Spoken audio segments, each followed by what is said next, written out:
So, here's another RPG Fanatic side quest. This time we're talking about Diablo 3. It hasn't really come out yet, but there's been a whole lot of discussion about it since Blizzard revealed that all of the character data is going to be server-side. Therefore, in order to play the game, even in solo play mode, you have to have an online connection.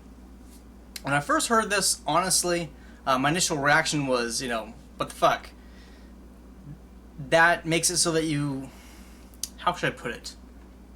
It makes it so that you have to have an internet connection all the time, which means that, let's say if you're in a thunderstorm or something, and your internet goes out, you can't play Diablo 3.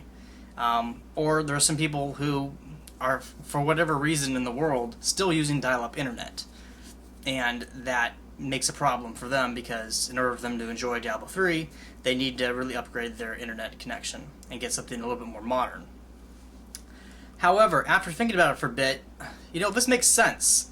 The biggest problems with Battle.net is how easy it is to hack the character data since it's all on the client side. That's always been a problem. Anybody who ever played, Diablo 1 and 2 could tell you that. These games are easily hacked. It makes it a big balance issue, especially if you're in the hardcore mode. So, it makes sense to me, and I don't have a problem with it. Now, for those people who want to, say, you want to play Diablo 3 on an airplane, dude, get a handheld. There's really no reason for you to be playing an online game on an airplane or anywhere else. And there's really no reason for anybody who's serious about gaming today to be using dial-up internet. It's an online game. It's meant to be a multiplayer game. So, and that's another thing.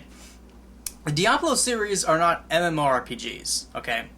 They're not persistent worlds. They're multiplayer games whose multiplayer experience happens to be online. You might as well argue that a lot of the first-person shooters, like Halo 3, for example, that those are MMOs because you can play online over the internet with people. No. They're just multiplayer games is all they are. They're not MMOs, so stop with the bitching about how this is going to ruin your roleplay experience or whatever it is that people have been going on about. To be honest, I can't fully understand the bitching with the role-playing with Diablo 3. I've never considered Diablo to be a game to support any kind of role-playing, since you can't even pick your character's gender. You just pick their class, and that automatically picks the gender for you. Anyway, they're hack-and-slash games, they're roguelikes. The objective is to go in and kill the monsters and get the fat loot and get out, That's what the games are about. They're not role-playing experiences, so let's not call them MMORPGs. I guess that's not really the reason why you would call it an MMORPG to begin with, but it's not World of Warcraft, guys. So whatever fancy ideas you had about this being the next, World of Warcraft, it's not. It's a multiplayer hack-and-slash dungeon raiding game. It's a roguelike. It's not WoW. It's not the same genre as WoW is. Lastly, let's talk a little about the online auctions that are going to happen for real-life money.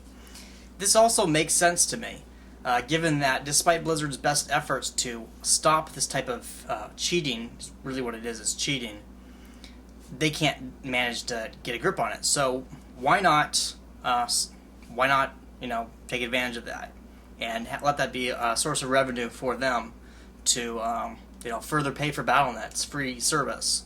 Makes sense to me.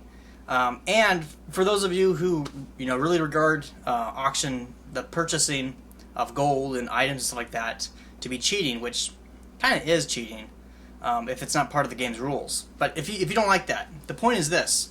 Hardcore mode doesn't have the auction system. So if you're really hardcore about Diablo 3, you don't want any, no selling of golds, you want everything to be earned by characters actually playing the games themselves, there you go. You won't have any auctions.